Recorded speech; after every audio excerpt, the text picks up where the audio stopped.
உலகெங்கும் உள்ள தரிசனம் நேயர்களுக்கு வணக்கம். நான் உங்க வித்யா கார்த்திக். நிறைய வாழ்வியல் பரிகாரங்கள், வாழ்க்கையில ஜெயிக்கிறதுக்கு என்னெல்லாம் பண்றது, என்கிட்ட இருக்கிற குட்டி குட்டி விஷயங்களை வச்சு எப்படி நான் என்னுடைய எண்ணங்களின் மூலமாக பிரபஞ்சத்தில் இருக்கக்கூடிய அத்தனை விதமான சக்திகளையும் ஆகர்ஷணம் செய்து எனக்கான வாழ்வியல் நடைமுறைகளில் வெற்றி அடைய முடியும் அப்படின்ற மாதிரி தொடர்ந்து நம்ம பார்த்துக்கிட்டே வரோம். நிறையா வாழ்வியல் பரிகாரங்கள், நிறைய ஆன்மீக செய்திகள், நிறைய ராசி பலன்கள் இப்படியா பார்த்துட்டே வரோம்.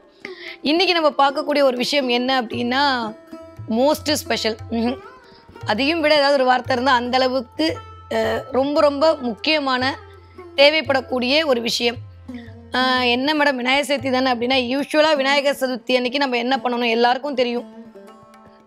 ஏன்னா சின்ன குழந்தையிலேருந்து பெரிய ஆள் வரைக்கும் கூப்பிட்டு கேட்டால் விநாயகர் சதுர்த்தி அன்றைக்கி என்ன பண்ணணும் அப்படின்னா அவங்க ஒரு லிஸ்ட்டு கொடுப்பாங்க. அந்தளவுக்கு வாழ்வியலில் நீக்கமர நிறைந்திருக்கக்கூடிய ஒரு தெய்வம் ஒன்று உண்டெனில் அது அந்த ஆணைமுக கடவுள் மட்டும்தான். வேற யாராலையுமே நினைச்ச மாத்திரத்துல உடனே அருள் பாவிக்க முடியுமா அப்படின்னா யோசிக்கணும். ஆனா விநாயகர் மட்டும்தான். ஒன்றும் வேணாம், ஒரு புல்லு கொடுத்தா கூட போதும், அடுத்த நிமிஷம் பூரிச்சு போய் உங்களுக்கு தேவைப்படுகிற எல்லா விஷயத்தையும் இந்தா இந்தா இந்தா வச்சுக்கோன்னு சொல்லி நம்ம கிட்ட கொடுத்துட்டே போவார். அப்படிப்பட்ட விநாயகரை நான் என்னிடம் வசப்படுத்திக் கொள்வதற்கு என்ன மாதிரியான வழிபாட்டு முறைகளை செய்ய வேண்டும்? ஓகே, விநாயகர் சதுர்த்தி அன்னைக்கு மட்டும்தான் வழிபாடு செய்யணுமா? அப்போ ஏன் இந்த விநாயகர் சதுர்த்திக்கு இவ்வளோ ஸ்பெஷல்? எல்லா நாளும் கும்பிட்டாலும் விநாயகர் வரதான் போறாரு, அப்போ விநாயகர் சதுர்த்திக்கு மட்டும் ஏதாவது ஸ்பெஷலா? அப்போ என்னதான் இருக்கு அந்த நாளில்? இயல்பாகவே சதுர்த்தி என்று சொல்லக்கூடிய இந்த திதிக்கு உலகை வெல்லக்கூடிய தன்மை உண்டு அப்படின்னு சொல்லிட்டு நிறைய ஜோதிட நூல்களும் சொல்லுது, நிறைய சித்தமார்களும் குறிப்பெழுதி வச்சிருக்காங்க. இயல்பாகவே திதியை பிடித்தால் விதியை வென்று விடலாம் என்கிற ஒரு கருத்தும் இருக்கு. நீங்க எடுத்து பார்த்தீங்க அப்படின்னா, இப்போதான் நம்மளுக்கு கேலண்டர்லாம் வந்திருக்கு. அதுக்கு முன்னாடி நம்ம திதியை கணக்கு வைத்து தான் நம்மளுடைய பிறந்த நாட்களையும் நம்மளுடைய கொண்டாட்டங்களையும் நம்ம தொடர்ந்து அப்படியே வாழ்வியலில் நடைமுறை செய்து கொண்டே வந்தோம். அந்த வகையில் தெய்வங்களுடைய திருமகனாக இருந்தாலும் சரி, தெய்வங்களுடைய பிறந்த நாட்களாக இருந்தாலும் சரி, தெய்வங்கள் அவதரித்த திருநாளாக இருந்தாலுமே இந்த திதியை அடிப்படையாக வைத்துதான் தீர்மானம் செய்யப்படுகிறது. அந்த திதிக்கு ஏதோ ஒரு ஸ்பெஷல் இருக்க கண்டுதான் அந்த திதியில இந்த தெய்வங்களை நீங்க வழிபாடு செய்யும் போது உங்களுக்கு இந்த விதமான நன்மைகள்லாம் கிடைக்கும் என்று நம்மளுடைய முன்னோர்களும் ஒரு தொகுத்து நம்ம கிட்ட கொடுத்துட்டு இருக்காங்க. நம்மளும் தொன்று தொட்டு அதை பண்ணிக்கிட்டே வரோம். ஓகே, இப்போ இந்த விநாயகர் சதுர்த்தி அன்னைக்கு என்னவெல்லாம் பண்ணலாம்? அதையும் தாண்டி எல்லாரும் உலகத்துல இருக்க எத்தனை கோடி மக்கள் இருந்தாலும் 27 நட்சத்திரத்துக்குள்ளேயும் 12 ராசிக்குள்ளேயும் தான் அடங்க போறாங்க இல்லையா? நம்மளும் நிறைய வீடியோ பார்த்துருப்போம். யூடியூப் திறந்தாலும் விநாயகர் சதுர்த்தி அன்னைக்கு என்ன பண்ணணும், காலையில் எத்தனை மணிக்கு பூஜை பண்ணணும், எப்படி பூஜை பண்ணணும், எல்லா விஷயமும் நமக்கு தெரியும். அதை தாண்டியும் என்னுடைய தரிசன நேயர்களுக்காக ரொம்ப ரொம்ப ஸ்பெஷலா 12 ராசிக்காரர்கள் விநாயகர் சதுர்த்தி அன்னைக்கு இந்த ஒரு மந்திரத்தை சொல்லி விநாயகரை வழிபாடு செய்தீர்களே ஆனால் நீங்கள் கேட்டதும் கிடைக்கும், நீங்கள் கேட்காததையும் அந்த விக்னங்களை தீர்க்கக்கூடிய விநாயகன் உங்களுக்கு கொடுப்பதற்கு தயாராக இருப்பார். அப்போ 12 ராசிக்காரர்களுக்கும் என்ன மாதிரியான விநாயகருடைய ஒரு மந்திரத்தை சொல்லணும்? சரி, ஓகே, ஏன் 12 ராசிக்காரர்களும் ஒரே மந்திரம் சொன்னா விநாயகர் அருள் புரிய மாட்டாரா? நம்மளுக்குள்ள கொஸ்டின் வரும்ல. இப்போ நீங்கள் ஒரு ட்ரெஸ்ஸு கடைக்கு போறீங்க, ஒரு தீபாவளி பர்ச்சேஸ்ன்னு வச்சுக்கோங்களேன். ட்ரெஸ்ஸு கடைக்கு போறீங்க அப்படின்னா எல்லா ட்ரெஸ்ஸுமே நம்மளுக்கு செட் ஆகிடும். இல்லை, முதல்ல நம்ம ஒரு 10 ட்ரெஸ் எடுத்து பார்ப்போம், அதுக்கப்புறம் அதை ஒரு ட்ரையல் பார்ப்போம், அது நம்மளுக்கு 10 தான் இல்லையான்னு பார்ப்போம், அதுக்கப்புறம் தான் அந்த ட்ரெஸ்ஸை வாங்குவோம். வாங்கிட்டு வந்த நாளில் ஏதாவது ஒன்று நம்மளுக்கு லக்கியாக இருக்கும், நம்ம ஃபீல் பண்ணுவோம். அப்போ சாதாரணமாக ஒரு ஆடை வாங்குவதற்கே இவ்வளவு சாய்ஸ் தேவைப்படும் போது நம்மளுடைய வாழ்வியலை நான் செழுமையாக்கி கொள்வதற்கு எனக்கு என்னுடைய அமைப்பிலிருந்து வரக்கூடிய ஒரு தெய்வத்தின் தன்மையை நான் பிடித்து கொள்ளும் போது என்னுடைய சகல விதமான தடைகளையும் நிவர்த்தி பண்ண முடியும் என்கிறது தான் ஒரு மிகப்பெரிய சூட்சமம். எப்பவுமே நான் அடிக்கடி சொல்லிகிட்டே இருப்பேன், மந்திரங்கள் சொல்லுவதும் சரி, நம்ம முத்ராஸ் பண்ணுறதும் சரி, இல்லை நம்ம ஏதோ ஒரு எண்ணத்தின் வாயிலாக பிரபஞ்ச சக்தியை ஆகர்ஷணம் பண்ணுவதும் சரி, கரெக்டாக ஒரு விஷயத்தை நம்ம பண்ணிட்டோம் அப்படின்னா டக்குன்னு ரிசல்ட் வந்துட்டே இருக்கும். இல்லாட்டி அது பண்ணுற வரைக்கும் நம்ம என்ன பண்ணணும், அதுக்காக கொஞ்சம் மெனக்கெட வேண்டும். நம்ம தான் ஸ்மார்ட் ஆச்சு. ஸ்மார்ட் ஒர்க் பண்ணுறது தான் எப்பயுமே ஈஸி இல்லை. ரொம்ப ஹார்ட் ஒர்க் பண்ணுறத விட உட்காந்த இடத்துல ஸ்மார்ட் ஒர்க் பண்ணிட்டா பணம் அப்படியே கொட்டுன்னு அக்கௌண்ட்டில் கொட்ட போகுது இல்லையா? அந்த மாதிரி 12 ராசிக்காரர்களுக்கும் எந்த மாதிரியான விநாயகரை வழிபாடு செய்யலாம்? ஓகே, விநாயகரில் ஏதுங்க நல்லவருக்கு, எல்லா விநாயகரும் வழிபாடு பண்ணலாம். இருந்தாலும் இந்த விநாயகரை நீங்கள் ஸ்பெஷலாக வழிபாடு செய்யும் போது என்ன ஆகும் அப்படின்னா உங்களுக்குள்ள ஒரு லக்கி சைன் கிரியேட் ஆகும். அவ்வளோதான். இப்போ இங்கே ஒன்றும் இல்லை, நீங்கள் போய் பிள்ளையார்பட்டி பிள்ளையாரும் உங்களுக்கு அருள் பாவனை செய்ய போகிறாரு, முக்குள்ள இருக்கிற பிள்ளையாரும் உங்களுக்கு அருள் பாவனை செய்யத்தான் போகிறார். ரூபம் ஒன்று தான், சிலாரூபம் ஒன்று தான், உள்ள இருக்கக்கூடிய ஆகர்ஷண சக்தியும் ஒன்று தான். ஆனால் அந்த இடம் எனக்கான இடமா என்று ஒன்று இருக்குல்ல. இப்போ நீங்கள் எந்த இடத்துல இருக்கீங்கன்றதை வச்சு தான் உங்களுடைய மதிப்பு தீர்மானம் செய்யப்படுகிறதுன்ற மாதிரி என்னுடைய ராசிக்கு இல்லை என்னுடைய இதுக்கு தகுந்த மாதிரி நான் எனக்கு பிடிச்ச ஒரு இடத்த செலக்ட் பண்ணி அந்த பிள்ளையார் வந்து எனக்கு சிங்க் ஆயிட்டாரு அப்படின்னா அதுவே போதும்ல நம்மளுக்கு. அப்போ அந்த மாதிரி 12 ராசிக்காரர்களுக்கும் ஏற்ற பிள்ளையார் என்ன? ஓகே, 12 ராசிக்காரர்களுக்கும் எந்த ஒரே ஒரு மந்திரத்தை சொன்னால், எந்த ஒரு வார்த்தையை சொன்னால் உங்களுக்கான எல்லா விதமான தடைகளையும் அந்த பிள்ளையார் நீக்கி கொடுப்பார். இப்போ 16 மந்திரங்கள் பிள்ளையாருக்கான ஒரு நாமாவளியாக சொல்லப்பட்டிருக்கிறது. எதுக்கு இந்த நாமாவளி ரொம்ப ரொம்ப முக்கியம்? எப்பயுமே நான் சொல்ற மாதிரி பீஜ மந்திரங்கள் ஒரு பக்கம் வேலை செஞ்சாலும் இந்த நாமாவளிகள் இன்னொரு பக்கம் வேற மாதிரியான மேஜிக் உங்களுக்கு பண்ணும். ஏன், நீங்களே யாருன்னு கூப்பிடுறதுக்கு உங்களோட பேரை சொன்னாதான் நீங்க யாருன்னு திரும்பி பார்ப்பீங்க. சும்மா போகும்போது ஏன்னா யாராவது திரும்பி பார்ப்பாங்களா? மாட்டாங்க. அந்த பர்டிகுலர் பேரை சொல்லும் போது தான் நீங்க திரும்பி பார்ப்பீங்க. அப்ப அந்த பர்டிகுலர் பேர் என்பது உங்களுக்கு கொடுக்கப்பட்டது, உங்களுக்கு தன்மைக்கு கொடுக்கப்பட்டது. அந்த மாதிரி ஒவ்வொரு ரூபத்திற்கும் ஒரு தன்மை கொடுக்கப்பட்டிருக்கு. பிள்ளையாருக்கு நிறைய 108 1008 கோடி எத்தனை ரூபம் வேணா இருந்துட்டு போட்டும், சில ரூபங்கள் சில நாமங்கள் மூலமாக பிள்ளையாரை நாம் வந்து துதிக்கும் போது, பிள்ளையாரை நாம் கொண்டாடும் போது அவர் நமக்கு தேவைப்படுகிற எல்லா விஷயத்தையும் தருவார் அப்படின்றத உண்மை. அதை தாண்டி அந்த வார்த்தைகளுக்குள் இருக்கக்கூடிய வலிமை என்பது அதற்கான சக்தி நமக்கு கொண்டு வந்து சேர்க்கும். அவ்வளவுதான்.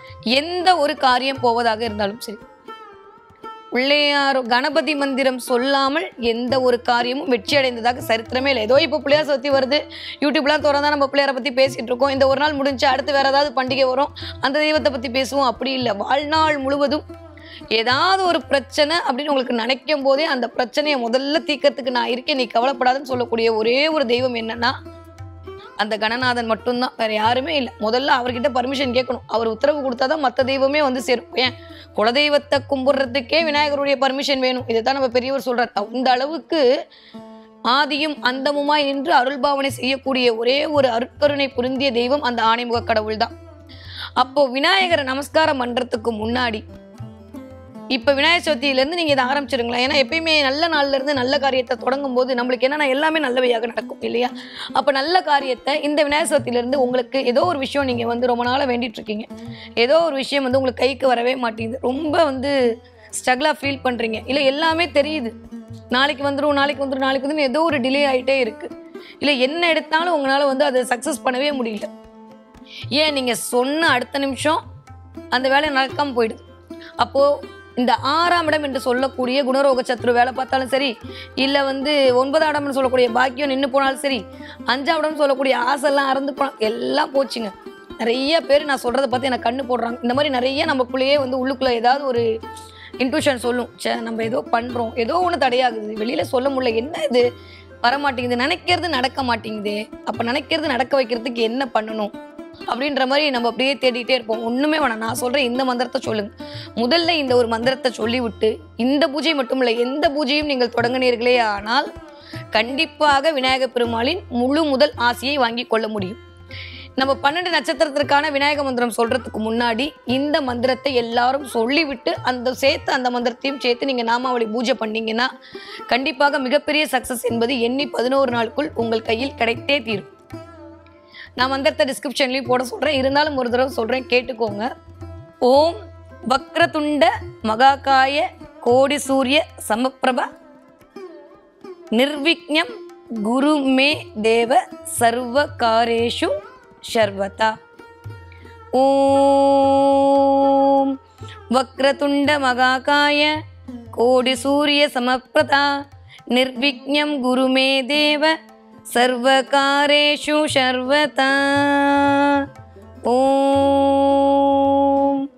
அவ்வளோதான். இதே மாதிரி அளவரிசையில் இன்னும் கூட கொஞ்சம் மெதுவாக நிறுத்தி நிதானமாக இந்த ஒரு மந்திரத்தை ஒரே ஒரு தடவை சொல்லி, இப்போ இல்லை பிள்ளையார் சதுர்த்திக்குன்னு இல்லை, தினமுமே நீங்கள் கார்த்தால இந்த மந்திரத்தை சொல்லிவிட்டு நீங்கள் ஆஃபீஸ் போகிறீங்க, ஒரு வேலைக்கு போகிறீங்க, ஒரு வேலையை தொடங்குறீங்க அப்படின்னா அந்த நாளில் பிரபஞ்சமே உங்களுக்கு தடையை கொடுக்க வேண்டும் என்று நினைத்திருந்தால் கூட, உங்கள் ஜாதக கட்டமே சரியில்லைன்னு சொல்லி யாராவது தூக்கி போட்டால் கூட, 12ஆம் அதிபதி தசை நடக்குது, 8ஆம் அதிபதி தசை ஏதோ ஒன்று நடந்தால் கூட அதனால் வரக்கூடிய எல்லா விதமான இன்னல்களும் நான் இருக்கேன் நீ என்ன போ அப்படின்ற மாதிரி மிஸ்டர் ஆணைமுகக்கடவுளுடைய அருளால் அனைத்துமே தீர்ந்து போகும். அப்போ மறக்காமல் இந்த ஒரு மந்திரத்தை தினம் கார்த்தால எந்திரிச்சு எத்தனை தடவை சொல்லணும், எத்தனை தடவை வேணால் சொல்லுங்கள், மேக்ஸிமம் ஒரு தடவை சொல்லிட்டு போங்க, முடியும்னா ஒரு 27 தடவை சொல்லுங்கள், அதுவே மோர் தென் எனஃப். ஓகே. இப்போ விநாயகர் சதுர்த்தி எப்போ வருது நம்மளுக்கு தெரியும். 27ஆம் தேதி நம்மளுக்கு விநாயகர் சதுர்த்தி வருது. அதற்கான நேரங்களும் தெரியும். காலையில் 9:20 10 மணி 11 நிமிடம் வரைக்கும் விநாயகர் சதுர்த்திக்கான ஒரு நல்ல நேரம் இருக்குது. என்ன கேட்டால் மதியானம் விநாயகர் சதுர்த்தி நீங்கள் வழிபாடு செய்தீர்கள் என்னால் இந்த அபிஜித் முகூர்த்தமும் சேர்ந்து வரும். அப்போ மத்தியானம் இந்த 1 to 2 மிகச்சிறந்த நேரமாக இருக்குது. அந்த நேரத்தில் நீங்கள் இந்த தடவை விநாயகர் வழிபாடு நீங்கள் செய்து கொள்ளலாம். ஓகே, இப்போ நீங்கள் ஒரு மேஷராசிக்காரராக இருக்கீங்க. இதுக்கு முன்னாடி நான் ஒரு சூட்சமம் சொல்கிறேன், நல்லா கேட்டுக்கோங்க. ஒரு 6 அரச இலை 6 அரச இலை எடுத்து அந்த 6 அரச இலை காம்பு இருக்கும் பார்த்தீங்களா, நுனி பகுதியில் மேலே காம்பு பகுதியில் ரெட் கலர் குங்குமம் அதை எடுத்துக்கோங்க. ரெட் கலர் குங்குமத்தில் பொட்டு வச்சுட்டு அந்த அரச இலையில் நடுவில் ஸ்வஸ்திக் சிம்பிள் போட்டுக்கோங்க. என்ன போடுறீங்க? ஸ்வஸ்திக் சிம்பிள். 6 அரச இலை எடுத்துக்கோங்க, ஸ்வஸ்திக் சிம்பிள் போடுங்க. 6 மண் விளக்கு வைத்து நல்லெண்ணெய், தேங்காய் எண்ணெய், அதுக்கப்புறம் நெய் கலந்த ஒரு எண்ணெய் தயார் பண்ணி வச்சுக்கோங்க. அந்த 6 விளக்குலையும் ஏற்றி உங்களுடைய பிரார்த்தனை எதுவாக இருந்தாலும் சரி, அது திருமண தடையாக இருந்தாலும் சரி, அது புத்திர பேராக இருந்தாலும் சரி, அது வியாபாரமாக இருந்தாலும் சரி, அது வேலையாக இருந்தாலும் சரி, கல்வியாக இருந்தாலும் சரி, கல்யாணம், எல்லாமே உங்களுக்கு என்ன உங்களுடைய கோரிக்கை வேண்டுமோ அந்த கோரிக்கையை இந்த தடவை வரக்கூடிய விநாயகர் சதுர்த்தி அன்னைக்கு 6 மண் விளக்கில் இந்த 3 எண்ணெயும் ஊற்றி பஞ்சுதிரி போட்டு மல்லிகைப்பூ இருக்குல்ல, அந்த மல்லிகை பூவால் நீங்கள் விநாயகருக்கு உங்களுக்கு தெரிந்த மந்திரங்களை சொல்லி நமஸ்கரிக்கும் போது கண்டிப்பாக எப்பேற்பட்ட தடையும் எண்ணி 11 நாளுக்குள்ளே தீர்ந்து போகும். ஓகே, என்ன பண்ண போகிறோம்? ஃபஸ்ட்டு நான் சொன்ன இந்த மந்திரத்தை சொல்ல போகிறோம். அதுக்கப்புறம் நீங்கள் பிள்ளையார் மண் பிள்ளையார் வாங்கி வச்சுருப்பீங்க, அது அப்படியே இருக்கட்டும். அதுக்கு கீழே 6 அரச இலையில் இந்த மாதிரி 6 மண் விளக்கு நடுவில் ஒரு ஸ்வஸ்திக் சிம்பிள் போட்டுக்க போகிறோம். எதால்? Red colour குங்குமத்தால். முடிவுனா அந்த குச்சி வச்சு அந்த ரெட் கலர் குங்குமத்தை பன்னீரில் குழச்சி ஸ்வஸ்திக் சிம்பிள் போடுங்க. போட்டுட்டு 6 மண் விளக்கில் இந்த 3 கூட்டு எண்ணெய் சொல்லுவாங்க, முக்கூட்டு எண்ணெய்.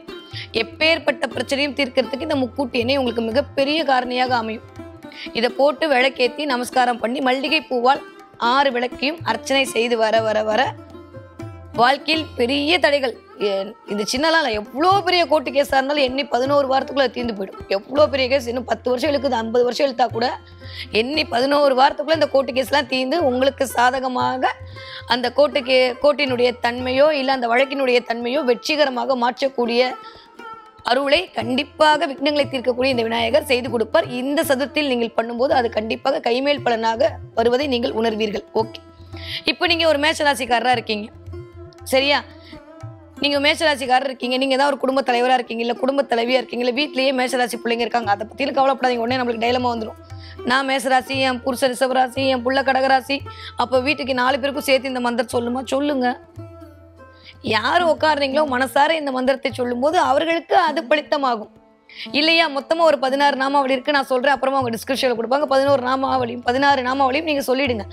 ஆனால் ஸ்பெஷலாக யூனிக்காக நீங்கள் மேஷராசிக்காரர்களாக இருக்கிறீர்கள் அப்படின்னு வச்சுட்டிங்கன்னா கண்டிப்பாக மேஷராசிக்காரங்க இந்த மலை மேல் இருக்கக்கூடிய விநாயகர் இல்லை பிள்ளையார்பட்டி விநாயகர்லாம் வழிபாடு செய்ய அவங்களுக்கு வாழ்க்கையில் அபரிவிதமான செல்வங்கள் வந்து கொண்டே இருக்கும். அதில் எந்த மாற்று கருத்துமே இல்லை. அப்போ பிள்ளையார்பட்டி விநாயகர் மேஷராசிக்காரங்க பிடிச்சிட்டிங்க, இல்லை மலை மேல் இருக்கக்கூடிய உச்சி பிள்ளையாரை பிடிச்சிட்டிங்க அப்படின்னா லைஃப்பில் ஜெயிச்சிடுவீங்க. எப்பேற்பட்ட தடை வந்தாலும் இந்த பிள்ளையாரை நீங்கள் வழிபாடு செய்யும்போது அந்த தடையெல்லாம் தவிடுபடியாகும். ஓகே, இப்போ நாங்கள் வீட்டில் தான் மேடம் பூஜை பண்ணுறோம், எங்கே அங்கெல்லாம் போகிறதுனா இல்லை, நான் சொல்கிறேன், உங்களுக்கு நேரம் கிடைக்கும் போது நீங்கள் அங்கே போகும்போது அப்பையும் இந்த மந்திரத்தை சொல்லி அங்கே இருக்கக்கூடிய பிள்ளையாரை வழிபாடு செய்யுங்கள். இப்போ நீங்கள் வீட்டில் பூஜை பண்ணுறவங்களாக இருந்தாலும் பரவாயில்ல. ஓம் க்ளீம் விக்னராஜாய நமக. ஓம் க்ளீம் விக்னராஜாய நமக. மேஷராசிக்காரங்க சொல்ல வேண்டிய விநாயகருக்கான ஒற்றை வரி மந்திரம் என்னன்னா ஓம் க்ளீம் விக்னராஜாய நமக. ஓகே, அதே மாதிரி நீங்கள் ரிஷபராசிக்காரர்களாக இருக்கிறீங்க. நீங்கள் ரிஷபராசிக்காரங்க எந்த பிள்ளையாரை பிடிச்சிக்கலாம் மேடம், எந்த பிள்ளையாரை பிடிச்சா எனக்கு வந்து சக்ஸஸ் கிடைக்கும் அப்படின்னா செல்வ கணபதினு எங்கேயாவது எழுதியிருப்பாங்க. செல்வ கணபதி இல்லை லட்சுமி கணபதியை வழிபாடு செய்ய இல்லை அந்த கோவிலுக்கு போக முன்னாடி அந்த ஃபோட்டோ எடுத்து நம்ம வால்பேப்பரில் வச்சு தனம் பார்க்க பயங்கரமான செல்வ செழிப்பு என்பது நமக்கு வருவதற்கான வாய்ப்பை கண்டிப்பாக விநாயகர் கொண்டு வந்து சேர்ப்பார். அப்போ ரிஷபராசிக்காரங்க நீங்கள் இந்த தடவை பிள்ளையார் சதுர்த்தி வழிபாடு செய்யும்போது உங்களுக்கு என்னெல்லாம் பாட்டு தோணுதோ அதெல்லாம் சொல்லி உங்கள் பிள்ளையாரை கொண்டாடுங்க. அதை தாண்டியும் பூஜையை முடிக்கும் போது இந்த ஒற்றை வரி பிள்ளையாருடைய மந்திரத்தை சொல்லி முடிங்கள். ஓம் க்ளீம் விநாயகாய நமக. ஓம் க்ளீம் விநாயகாய் நமக. ஓகே, நீங்கள் ஒரு மிதுன ராசிக்காரராக இருக்கிறீர்கள், எல்லாமே தடையாகவே இருக்குது. ஏதோ ஒரு மாதிரி எனக்கு வந்து சஞ்சலமாக இருக்கு. என்னால் சொல்லவும் முடியல, மெல்லவும் முடியல. எல்லாரும் எனக்கு தெரியுது, எனக்கு இருக்கிற நாலேஜ் யாருமே ஒத்துக்க மாட்டேங்கிறாங்க. என்னுடைய அறிவை வந்து யாருக்குமே புரிய மாட்டேங்குது. நான் சொல்கிறேன், ஆனால் அவங்க புரிஞ்சுக்க மாட்டேங்கிறாங்க. ஆனால் அதுக்கப்புறம் நீ சொன்னது தான் கரெக்டுன்ற மாதிரி சொல்கிறாங்க. என்னுடைய பேச்சு அங்கே எடுபட மாட்டேங்குது, இல்லை எனக்கான விஷயம் நடக்க மாட்டேங்குது அப்படின்னு ஃபீல் பண்ணக்கூடிய ஆளாக இருக்கீங்க அப்படின்னா, இந்த தடவை நான் சொன்ன இந்த 6 விளக்கை ஏற்றி வைத்து விட்டு பூஜையெல்லாம் முடித்து கடைசியில் ஒரு 10 நிமிஷம் விநாயகர்கிட்ட உட்காந்து ஓம் க்ளீம் கபிலாய நமக, ஓம் க்ளீம் கபிலாய நமக அப்படின்ற இந்த ஒற்றை வரி மந்திரத்தை மிதுன ராசிக்காரங்க சொல்லிட்டு வர வர வர கண்டிப்பாக வாழ்க்கையில் வெற்றி அடைவீர்கள். நான் திரும்பவும் சொல்கிறேன், நீங்கள் பிள்ளையார் சதுர்த்தி தான் பண்ணல, உங்கள் வாழ்க்கை முழுவதுமே இந்த ஒரு பிள்ளையார் மந்திரத்தை நீங்கள் சொல்லிக்கொண்டு வரும்போது வரும்போது வரும்போது வாழ்வில் வரக்கூடிய எல்லா விதமான தடைகளும் கண்ணுக்கு தெரியாமல் தவிடுபடியாகும். கண்ணுக்கு தெரிஞ்சா கூட ஐயோ அப்படி கண்ணுக்கே அது வர்றதுக்கு முன்னாடி அவர் அழிச்சிடுவார், உங்களுக்கு வரவே விட மாட்டார். ஓகேவா? ஓகே. நீங்கள் கடகராசிக்காரர்களாக இருக்கிறீர்கள். கடகராசிக்காரர்களுக்கு சொல்ல வேண்டிய ஒரு பிள்ளையார் மந்திரம் என்ன அப்படின்னு சொல்லி பார்த்தீங்கன்னா, ஓம் க்ளீம் சுமுகாய நமக, ஓம் க்ளீம் சுமுகாய நமக. வித்யா கணபதினு ஒரு கணபதி ரூபம் இருக்கு. அந்த ரூபத்தை, அதுக்கான கோயில் எங்கேயா இருக்கான்னு பாருங்க. இருந்ததுன்னா கண்டிப்பாக கடகராசிக்காரங்க அந்த கோவிலுக்கு போய் வழிபாடு செய்து விட்டு வர வர வர பயங்கரமான நாலேஜ் பவர், பயங்கரமான வில் பவர், பயங்கரமான ஆளுமை சக்தி எல்லாம் உங்களை நோக்கி வருவதை நீங்கள் கண்கூடாக உணர்வீர்கள்.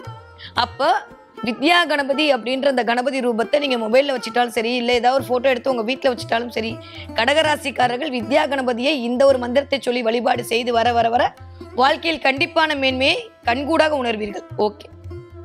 நீங்கள் ஒரு சிம்மராசிக்காரராக இருக்கீங்க. சிம்மராசிக்காரர்கள் வாழ்க்கையில ஜெயிச்சே தீரணும். இப்போ வேற வந்து கேது உட்காந்து படலாம் படுத்துறாரு இல்லையா? இருந்தாலுமே சிங்கம் தான் எப்பயுமே, யாராலையும் மாற்ற முடியாது. அப்போ சிம்மராசிக்காரர்கள் வாழ்வியலில் ஜெயிப்பதற்கு சொல்ல வேண்டிய ஒற்றை வரி கணபதி மந்திரம் என்ன அப்படின்னு சொல்லி பார்த்தீங்கன்னா, ஓம் க்ளீம் கணராஜாய நமக, ஓம் க்ளீம் கணராஜாய நமக. இந்த மந்திரத்தை 27 தடவை டெய்லி காலையில் உச்சாடனம் பண்ணிட்டு போக போக போக கண்டிப்பாக சிம்மராசிக்காரர்கள் வாழ்க்கையில் மிகப்பெரிய மேன்மையை சந்திப்பீங்க. அதை தாண்டியும் வரக்கூடிய எல்லா கடன்களையும் அடைத்து முடிக்கக்கூடிய சக்தியை உங்களுக்கு அந்த விக்னங்களை தீர்க்கக்கூடிய விநாயகர் அருள் புரிவார். ஓகே. ஸோ அடுத்து நீங்கள் கன்னிராசிக்காரங்களா இருக்கீங்க, இல்லை உங்கள் வீட்டில் கன்னிராசிக்காரங்க இருக்காங்க, இல்லை நீங்களே இருக்கீங்க, இல்லை வீட்டுக்காரரே இருக்காரு, இல்லை வீட்டில் கன்னிராசிக்காரங்க யாராவது இருக்கீங்க. ஓகே. இந்த விநாயகர் சதுர்த்தி அன்னையிலேருந்து இதை ஸ்டார்ட் பண்ணுங்க. விநாயகர் சதுர்த்தி அன்னைக்கு சொல்லாமா சொல்லுங்க, நாளைக்கு சொல்லாமா சொல்லுங்க, எப்பயுமே சொல்லுங்க. இந்த வீடியோ உங்கள் கண்ணில் பட்ட நாள்லேருந்து சொல்லிக்கிட்டே இருங்க. ஏன்னா எப்பயுமே வந்து ஒரு சொல் என்பதுதான் வாழ்க்கையை மாற்றக்கூடிய ஒரு அற்புத சக்தி. அதனால பெரியவங்க ஒரு சொல் வெல்லும் ஒரு சொல் கொல்லும்லாம் சொல்லிட்டு போனாங்க. அந்த சொல் அதுதான் கிடைக்காது, அதுதான் ட்ரெஷர். அந்த மாதிரி கன்னிராசிக்காரர்கள் வழிபாடு செய்ய வேண்டிய ஒரு விநாயகர் ரூபம் என்ன தெரியுமா? நர்த்தன விநாயகர். நர்த்தன விநாயகர் அப்படியே டான்ஸ் ஆடுற மாதிரி அப்படியே கையில் வந்து ஒரு மிருதங்கள்லாம் வச்சுட்டு இருப்பாரு. அந்த விநாயகரை நீங்கள் வழிபாடு செஞ்சுட்டு வர வர வர கன்னிராசிக்காரர்கள் வாவ் எக்ஸ்ட்ராடனரியான ஒரு பவரை வந்து ஃபீல் பண்ணுவீங்க.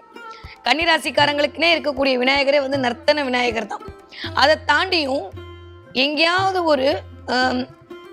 ஒரு மார்க்கெட் இருக்கு, இல்லை எங்கேயாவது ஒரு மூளை இருக்கு, ஒரு சந்துக்குள்ள ஒரு விநாயகர் இருக்காரு, அந்த விநாயகரை போய் நீங்கள் வழிபாடு செய்ய செய்ய செய்ய, இல்லை ஏதாவது ஒரு பால் கடை இருக்கு, பால் கடை பக்கத்தில் இருக்கு, இல்லை ஏதோ ஒரு என்ன சொல்றது தலைநகரம் இருக்கு, போய் என்ட்ரி ஆகும்போது முன்னாடி இருக்கு, ஒரு சந்துக்குள்ள இருக்கு, இந்த விநாயகரெல்லாம் நீங்கள் வழிபாடு செய்ய செய்ய செய்ய கன்னிராசிக்காரர்களுக்கு கவலையெல்லாம் மறக்கக்கூடிய வாய்ப்பை கண்டிப்பாக இந்த விநாயகர் உங்களுக்கு வழங்குவார். ஓகே.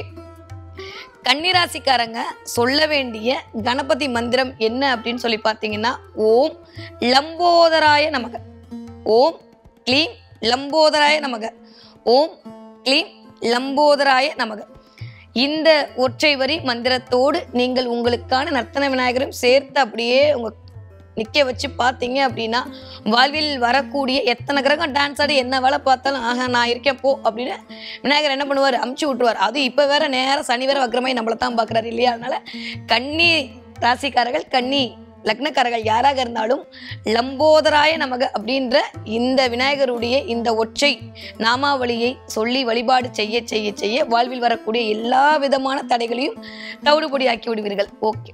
துளாராசிக்காரர்கள் வழிபாடு செய்ய வேண்டிய ஒரு விநாயகர் ரூபம் என்ன அப்படின்னு சொல்லி பார்த்தோம்னா, சிவப்பிரசாத கணபதி. இந்த கணபதி ரூபத்தை உங்களோட மனசில் நினச்சிக்கோங்க, இல்லை எங்கேயாவது இருக்கும், அதை வந்து ஃபோட்டோ எடுத்து வச்சுக்கோங்க. அதை தாண்டியும் துலாம் அப்படின்னாலே மார்க்கெட்டுன்னு அர்த்தங்க. தராசுன்னு அர்த்தம். ஏதாவது வணிக கடை பக்கத்துல ஏதாவது மார்க்கெட் படல இல்ல டீநகர் பக்கம்லாம் போனீங்கன்னா அங்க இருக்கக்கூடிய பிள்ளையார்லாம் இருந்தா பிடிச்சிக்கோங்க. துளாராசிக்காரங்க இந்த மார்க்கெட் பக்கம் பஜார் பக்கம் இந்த அங்காடி தெரு பக்கம் இருக்கக்கூடிய விநாயகர்லாம் உங்களுக்கு பயங்கரமா அருள்பாவனை செய்யக்கூடிய விநாயகரா இருப்பாரு. உங்களுக்கு ஏற்ற விநாயகரா இருப்பாரு. அந்த மாதிரி போனீங்கன்னா போற வழியில ஏதோ ஒரு மார்க்கெட்ல தெரியுது, இதுக்காண்டி போவேன் நம்ம போற வழியில ஏதோ மார்க்கெட் இருக்கு, அங்க ஒரு விநாயகர் இருக்குன்னா இறங்கி ஒரு 2 நிமிஷம் நமஸ்காரம் பண்ணிட்டு போனீங்கனாலே துளாராசிக்காரர்களுக்கு தொட்டதெல்லாம் துலங்கக்கூடிய அமைப்பை கண்டிப்பாக இந்த விநாயகர் உங்களுக்கு கொண்டு வந்து கொடுப்பார். ஓகே, துளாராசிக்காரர்கள் சொல்ல வேண்டிய விநாயகர் மந்திரம் என்ன அப்படின்னு பார்த்தீங்கன்னா, ஓம் க்ளீம் கஜானனாய நமக. துளாராசிக்காரர்கள் சொல்ல வேண்டிய மந்திரம் ஓம் க்ளீம் கஜானனாய நமக. இந்த மந்திரத்தை நீங்கள் 27 தடவை டெய்லி உச்சாடனம் பண்ணிட்டு நீங்கள் ஒரு வேலைக்கு போனீங்க அப்படின்னா எதெல்லாம் தடை என்று நீங்கள் நினைத்து போறீங்களோ அந்த தடையே இல்லை அப்படின்ற மாதிரி அந்த காரியம் அந்த நாளில் வெற்றியாக முடியும். ஓகே, இப்போ விருச்சிக ராசிக்காரங்க வழிபாடு செய்ய வேண்டிய ஒரு விநாயகர் யாரு அப்படின்னு சொல்லி பார்த்தா, அரச மரத்துக்கிட்ட இருக்கக்கூடிய விநாயகர் இல்ல குளத்தக்கரையில் இருக்கக்கூடிய விநாயகர்லாம் உங்களுக்கு மிகப்பெரிய அருள்பாவனை செய்யக்கூடிய விநாயகராக கண்டிப்பாக அமைவார்கள். ஸோ விருச்சிக ராசிக்காரர்கள் கண்டிப்பா அரச மர விநாயகர் இல்ல ஏதாவது ஒரு குளத்தங்கரை கிட்ட இருக்காரு, இல்ல ஏதோ ஒரு ஓடை கிட்ட இருக்காரு, இந்த மாதிரி விநாயகர்லாம் நீங்க வழிபாடு செஞ்சீங்கன்னா இன்னும் சிறப்பு. அதுக்காக உங்க வீட்டு பக்கத்துல இருக்க விநாயகர்லாம் வழிபாடு செய்யக்கூடாது சொல்ல. மேபி அந்த பக்கம் போனீங்க அப்படின்னா அங்க ஒரு விநாயகர் இருக்காரா, மறக்காம இறங்கி நின்று அவர் நமஸ்காரம் பண்ணிட்டு போனீங்க அப்படின்னா, ஓ வாப்பா வந்துட்டியா சொல்லிட்டியா, ஓகே உனக்கு எல்லாத்தையும் தடையெல்லாம் தவிர்த்து பண்ணி ஆகி கொடுத்துட்றேன், எல்லாத்தையும் சரி பண்ணி கொடுத்துட்றேன் அப்படின்னு சொல்லிட்டு உங்களுக்கு ஒரு மிகப்பெரிய மாற்றத்தையும் ஏற்றத்தையும் வாழ்வில் உண்டாக்கி கொடுக்கக்கூடிய சக்தி இந்த அரசமர விநாயகருக்கும் இந்த குளத்தக்கரையில் இருக்கக்கூடிய விநாயகருக்கும் உண்டு. அப்போ விருச்சிக ராசிக்காரங்க தொழிலில் மேன்மை அடைவதற்கு, காரியத்தில் எல்லாம் வெற்றி கிடைப்பதற்கு சும்மா நிறைய ஹார்ட் ஒர்க் பண்ணுறேன் ஆனால் எனக்கு அதுக்கான ரிசல்ட்டே எடுக்க முடியல, விருச்சிக மாதிரி ஹார்ட் ஒர்க் யாருமே பண்ண மாட்டாங்க. நிறைய ஹார்ட் ஒர்க் பண்ணி பார்த்தீங்கன்னா லாபம்னு பார்த்தா சொச்சமாக தான் கிடைக்கும். அப்போ நிறைய நான் ஹார்ட் ஒர்க் பண்ணி அதன் மூலமாக எனக்கான அங்கீகாரத்தை பெற வேண்டும் என்று நினைக்கக்கூடிய விருச்சிக ராசிக்காரர்களுக்கு ஒற்றை வரி இந்த விநாயகர் மந்திரம் என்ன என்று பார்த்தால், ஓம் ஏகதந்தாய நமக, ஓம் க்ளீம் ஏகதந்தாய நமக, ஓம் க்ளீம் ஏகதந்தாய நமக. இந்த ஒற்றை வரி மந்திரத்தை தினம் உட்காந்து தியானம் பண்ணிட்டு விருச்சிக ராசிக்காரர்கள் சொல்லிட்டு போனீங்க அப்படின்னா கண்டிப்பாக நீங்க போற காரியம் எல்லாமே சக்சஸை மட்டும்தான் கொடுக்கும். ஓகே, அடுத்து தனுசு ராசிக்காரங்க தலைமைத்துவம் வருவதற்கு, நீங்க சொல்ற பேச்செல்லாம் எல்லாரும் கேட்கறதுக்கு, நீங்க சொல்றதுதான் கரெக்ட்னு சொல்றதுக்கு, ஆமேன் அப்படின்னு சொல்றதுக்கு உங்களுக்கான ஒரு விநாயகர் ரூபம் என்ன, ஹேரம்ப விநாயகர். காதெல்லாம் பெருசா இருக்கும், அவர் தான். இந்த ஹேரம்ப விநாயகரை நீங்க நமஸ்காரம் பண்ணிட்டு வர வர வர கண்டிப்பாக தொட்டதெல்லாம் தொடங்கக்கூடிய அமைப்பு உங்கள் வாழ்வில் வந்து சேரும். தனுசு ராசிக்காரங்க அவரோட பேர்ல தான் இருக்கே, ஒரே ஒரு நாம, வேற ஒண்ணுமே வேணாம். காலைல தானே எந்திரிங்க, கண்ணை மூடுங்க, விநாயகர் நினைச்சுக்கோங்க, ஓம் க்ளீம் ஹேரம்பாய நமக, ஓம் க்ளீம் ஹேரம்பாய நமக. இந்த ஒரு மந்திரத்தை மட்டும் சொல்லிட்டு ஒரு 27 தடவை சொல்லிட்டு அப்படியே கடந்து போனீங்கன்னா அன்றைய நாள் மிகச்சிறந்த நாளாக அமைவதை நீங்கள் கண்கூடாக உணர்வீர்கள். மகர ராசிக்காரங்க யூஸ்வலி உங்களுக்கு மட்டும் ஒரு சின்ன டிப்ஸ் சொல்றேன். எந்த மகர ராசிக்காரர்களா இருந்தாலும் சரி, இல்லை மகர லக்னக்காரர்களாலும் சரி, விநாயகர் அந்த மத்தளம் வச்சு அடிக்கிற மாதிரியான ஒரு இமேஜ் எங்கேயாவது கிடைச்சா முதல்ல வாங்கி உங்க வீட்டில் மாட்டுங்க, இல்லை வால்பேப்பரா வச்சுக்கோங்க. மகர ராசிக்காரங்க ஜெயிக்கிறதுக்கான ஒரே ஒரு சொல்யூஷன் இந்த மத்தள விநாயகர் தான். இந்த மத்தள விநாயகர் இருக்கிற மாதிரியான இதை முடிஞ்சா ஒரு போட்டோ கிடைச்சா வாங்கி ஒரு ஃப்ரேம் போட்டு உங்க வீட்டில் வச்சு தினம் பாருங்க. அப்படி இல்லையா உங்களுடைய வால்பேப்பர்லையோ இல்லை உங்களுடைய டிபிலையோ வச்சு கூட தினம் பாருங்க. எங்க நீங்க பார்த்தீங்கன்னா அவர் கண்ணுக்கு தெரிவாரோ அந்த இடத்தில் பார்த்து கொண்டே இருக்க பாவங்கள் அனைத்தும் தொலையும். சாதாரண விஷயம், கர்மாவே தீர்க்கக்கூடிய சக்தி இந்த விநாயகர்களுக்கு உண்டு. அப்போ மகர ராசிக்காரங்க இந்த மத்தள விநாயகரை நமஸ்கரிக்க மிகப்பெரிய மாற்றத்தையும் ஏற்றத்தையும் வாழ்வில் சந்திப்பீர்கள். ஓகே, அதை தாண்டியும் மகர ராசிக்காரங்க சொல்ல வேண்டிய ஒற்றை வரி கணபதி மந்திரம் என்ன அப்படின்னா, ஓம் க்ளீம் மகா கணபதியே நமக்கு, ஓம் க்ளீம் மகா கணபதியே நமக்கு. ஏன்னா எப்பயுமே இந்த இடத்துல செவ்வாயும் உச்சவாறு ரொம்ப ரொம்ப ரொம்ப சூப்பர். வீர கணபதினு ஒரு ரூபம் தெரிஞ்சா பாருங்க, இந்த மத்தள கணபதி வீர கணபதி இது ரெண்டுமே மகர ராசிக்காரர்களுக்கு ஒரு மிகப்பெரிய நன்மையை செய்யக்கூடிய கணபதியான ரூபம். இந்த 2 ரூபத்துல எந்த ரூபம் உங்களுக்கு கிடைச்சாலும் அதை வாங்கி வீட்டில் வச்சு டெய்லி அந்த ரூபத்தை நீங்கள் தியானித்து அந்த ரூபத்திற்கான நீங்கள் வழிபாடுகள் செய்து வர வர வர வர எப்பேற்பட்ட தடையும் இது அதுன்னெலாம் கிடையாது. எப்பேற்பட்ட தடையா இருந்தாலும் அடுத்த நிமிஷம் அடுத்த நொடி காணாமல் போவதற்கு இந்த ரூபத்தில் அமர்ந்திருக்கக்கூடிய விநாயகர் பெருமாள் கண்டிப்பாக உங்களுக்கு நன்மையை செய்ய கடமைப்பட்டிருக்காரு. கண்டிப்பா செய்வார். சூப்பரா இருக்கும் லைஃப். வீர கணபதி இல்ல மத்தள கணபதியை வழிபாடு செய்ய. நான் சொன்ன இந்த மந்திரத்தையும் சேர்த்து நமஸ்காரம் பண்ணிட்டு வர வர வர வாழ்க்கையில் சுபிட்சம் உண்டாவதை கண்கூடாக உணரலாம். ஓகே, இப்போ நீங்க ஒரு கும்பராசிக்காரரா இருக்கீங்க. கும்பராசி அப்படின்னாலும் நான் ஆல்ரெடி சொல்லியிருக்கேன், பயங்கரமான இன்ட்யூஷன் பவர், அமானுஷ சக்தி. இயல்பாவே மற்ற ராசிக்காரங்களோட கும்பராசிக்காரங்க உட்கார்ந்து அடுத்த நிமிஷம் அவங்களுக்கே புரியும். இயல்பா இறைத்தன்மையோடு கனெக்ட் ஆகக்கூடிய அது என்ன சொல்றது, உட்கார்ந்த மாத்திரத்துல ஒரு ஆளை ஜட்ஜ் பண்ணக்கூடிய, உட்கார்ந்த மாத்திரத்துல இருந்து பிரபஞ்சத்தோட கனெக்ட் ஆகக்கூடிய சனினாலே அப்படிதாங்க. அவரு யாராலையுமே புரிந்து கொள்ளவே முடியாது. ஈஸியா அப்படியே அப்சர்வ் பண்ணக்கூடிய ஒரு தன்மை யாருக்கு உண்டுன்னா கும்பராசிக்காரர்களுக்கு உண்டு. கும்பராசிக்காரருக்கு இயல்பாவே உள்ளுக்குள்ள எப்பயுமே இந்த ஆன்மா விழிப்பு அப்படின்றது இருந்து கொண்டே இருக்கும். அப்படிப்பட்ட கும்பராசிக்காரர்களுக்கு தெரிஞ்சோ தெரியாமலோ ஏதோ ஒரு முற்பிறவி கர்மானாலே ஏதோ ஒன்று வாழ்க்கை எனக்கு சரியா ஆக மாட்டேங்குது, என்ன பண்ணாலும் எவ்வளோ ட்ரை பண்ணாலும் எனக்கு வாழ்க்கையில் ஏதோ ஒரு விஷயம் நடக்கவே மாட்டேங்குது, நான் என்னதான் பண்றதுனே தெரியலன்னு திக்கு முக்காடி நிற்கிறீங்களா? இந்த ஒரே ஒரு கணபதி ரூபத்தை மனசில் நினச்சிட்டு இந்த ஒற்றை வரி மந்திரத்தை சொல்லுங்க. சொல்லிட்டு வந்தீங்கனாலே வாழ்க்கையில் மிகப்பெரிய மாற்றத்தை நீங்கள் சந்திப்பீர்கள். ஓகே, சித்தி விநாயகர்னு ஒரு விநாயகர் இருப்பார். சித்தி விநாயகரை கும்பராசிக்காரங்க எவ்வளவு தூரம் நமஸ்காரம் பண்ண பண்ண பண்ண அவர் உங்களுக்கு வரசித்தி விநாயகராக மாறி விடுவார். வரங்களை அள்ளி அள்ளி அள்ளி அள்ளி கொடுப்பார். அப்ப சித்தி விநாயகர் வழிபாடு கும்பராசிக்காரர்களுக்கு மிகப்பெரிய மாற்றத்தை தரக்கூடிய ஒரு வழிபாடாக இருக்கும். நீங்க சொல்ல வேண்டிய ஒரே ஒரு மந்திரம், சித்தி விநாயகர் நமஸ்காரம் பண்ணிக்கோங்க. தினம் கார்த்தால எந்திரிச்சு ஒரு 27 தடவை கும்பராசிக்காரங்க என்ன ஆனாலும் சரி, நம்ம பல் தேய்க்க மறக்கிறோமா இல்லை, குடிக்க மறக்கிறோமா இல்லை, அதே மாதிரி இந்த இதை மறக்கக்கூடாதுன்றதை ஞாபகத்தில் வச்சுக்கோங்க.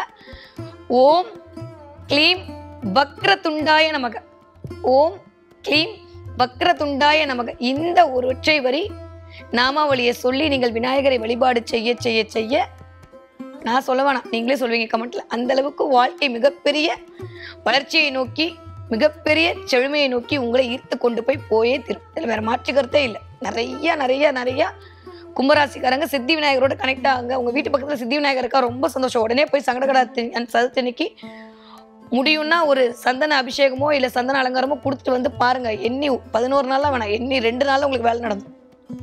அந்த அளவுக்கு வரத்தை வாரி வழங்கக்கூடிய தன்மையாக கும்பராசிக்காரர்களுக்கு அருள் பாவனை செய்ய சித்தி விநாயகர் தயாராக இருக்கிறார். ஓகே, நீங்க மீனராசிக்காரரா இருக்கீங்க.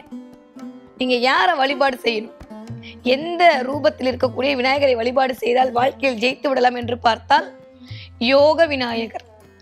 யோக விநாயகரை பிடிச்சுக்கோங்க. ஏதாவது நீங்க போறீங்க, இல்ல யோக விநாயகர் கோவில் இருக்கு, உடனே அங்க போயிட்டு வந்துடும். இல்லையா, யோக விநாயகர் பண்ண நெட்ல போட்டா உங்களுக்கு கிடைக்க போதா, டவுன்லோட் பண்ணி வச்சுக்கோங்க. யோக விநாயகரை வழிபாடு செய்து விட்டு வர வர வர மீனராசிக்காரர்களுக்கு வாழ்க்கையில் மிகப்பெரிய யோகங்கள் அனைத்தும் கைகூடி வரும். எல்லாமே கிடைக்குங்க. கேட்டதும் கிடைக்கும், கேட்காதும் கிடைக்கும், கேட்க போவதும் கிடைக்கும், எல்லாமே கிடைக்கும். ஏன்னா குருவினுடைய ஆகச்சிறந்த வீடு அது. அப்போ உட்காந்து மீனராசிக்காரங்க எப்பயுமே தாமரை மேல தண்ணி மாதிரியே தான் இருப்பாங்க. நானும் பட்டும் படாம அப்படியே எப்பயுமே இந்த ஆன்மீக சிந்தனை உள்ளுக்குள்ள ஓடிக்கிட்டே இருக்கும். அவர்கள் இயற்கையாகவே அதற்கு தான் படைக்கப்பட்டவர்கள். அப்போ யோகத்தில் இருக்கக்கூடிய யோக விநாயகரை நீங்க ஒரு தடவை தியானம் செய்தாலே போதும்.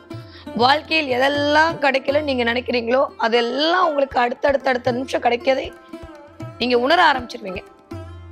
அப்போ மீனராசிக்காரங்க வழிபாடு செய்ய வேண்டிய விநாயகர் ரூபம் என்னன்னா யோக விநாயகர். நீங்கள் சொல்ல வேண்டிய ஒற்றை வரி மந்திரம் என்ன அப்படின்னா ஓம் க்ளீம் ஏகதந்தாய நமக, ஓம் க்ளீம் ஏகதந்தாய நமக. தந்தம் அப்படின்னாலே ஏகதந்தம்னா யானை, தந்தத்தை யானைனாலே குருதாங்க. மீனராசிக்காரங்க இந்த மந்திரத்தை சொல்லி பாருங்க, பெரும் நிதிக்கு இறைவனாய்வீங்க. சின்னதெல்லாம் வேணாம், லட்சம் கோடி அப்படிதான் சேரும் பணம். அந்த அளவுக்கு நீங்கள் எந்த அளவுக்கு உண்மையாக உருகி வழிபாடு செய்கிறீர்களோ, எந்த அளவுக்கு ஆத்மார்த்தமாக உங்களுடைய பிரார்த்தனை வைக்கிறீர்களோ அந்த அளவுக்கு தான் கடவுளும் இறங்கி உங்களுக்கு ஒரு சும்மா நீங்க கமெண்ட்ல எதையாவது ஒன்று போட்டு எங்க வருமா பாப்பா வராமா பார்க்கலாம் நீங்க விதண்டாவதம் பேசிட்டு இருந்தீங்கன்னா நான் எதுக்கு உனக்கு கொடுக்கணும் அவரும் போயிடுவார். அப்ப நான் திரும்ப திரும்ப சொல்ற மாதிரி ஒவ்வொரு வழிபாட்டிற்கு பின்னாலும் தேவைப்படுகிற விஷயம் உங்களுடைய நம்பிக்கை மட்டும்தான். எந்த அளவுக்கு நீங்க அடம் பிடிக்கிறீங்களோ அந்த அளவுக்கு அருளை பெற முடியும், அவ்வளவுதான். அதனால அடம் பிடிக்கிற குழந்தை தான் பால் குடிக்கும், அடம் பிடிக்கிற குழந்தை தான் அருளை பிடிக்கும். அப்போ நீங்கள் அருள் பெற வேண்டும் என்று நினைத்து விட்டீர்களே ஆனால் இந்த 12 ராசிக்காரர்களும் இந்த 12 ரூபத்தில் இருக்கக்கூடிய விநாயகரை இந்த மந்திரத்தின் மூலம் சொல்லி நாள்தோறும் வழிபாடு செய்துவிட்டு வர வர வர மிகப்பெரிய நன்மைகளை வாழ்க்கையில் கண்டிப்பாக உணர்வீர்கள். முடியும்னா இந்த பிள்ளையார் சதுர்த்தியிலிருந்து இதை ஆரம்பிச்சிருங்க. நான் சொன்ன மாதிரி இந்த அரசியலையோட இந்த விநாயகர் சதுர்த்தி இந்த தடவை நீங்க கொண்டாடினீர்களே என்றால் மிகப்பெரிய ராஜயோகத்தை எல்லா ராசிக்காரர்களும் அடைவார்கள். இந்த நாளை தவற விடாம கண்டிப்பா பண்ணுங்க. நான் திரும்ப இந்த நாள்ல பண்ணல, நான் திரும்ப இந்த மந்திரம் தடவை சொல்கிறேன். அதுக்கப்புறம் திரும்ப இந்த மாதிரி அரச இலை வச்சு பண்ணலாமா? பண்ணுங்க. எவ்வளோக்கு எவ்வளோ அரச இலை நீங்கள் பயன்படுத்துகிறீர்கள், அது பேரே பார்த்தீங்களா அரச இலை தான். ராஜயோக வாழ்க்கையை கண்டிப்பாக கொண்டு வந்து கொடுக்கக்கூடியதுக்கு இது ஒரு சூட்சமம் இருக்குது. அப்போ நீங்கள் எவ்வளோக்கு எவ்வளோ அரச இலையை வழிபாட்டில் சேர்க்கிறீர்களோ அந்த அளவிற்கு மிகப்பெரிய பிரீத்தியை நீங்கள் வாழ்க்கையில் சந்திப்பீர்கள். வரக்கூடிய எல்லா நாட்களிலும் உங்களுக்கு எல்லா விதமான தங்கு தடையும் நீங்கி விக்னங்கள் எல்லாம் கலைந்து உங்களுக்கான அருளை அந்த விநாயகப் பெருமானும் வாரி வாரி வழங்கட்டும். நன்றி, வணக்கம்.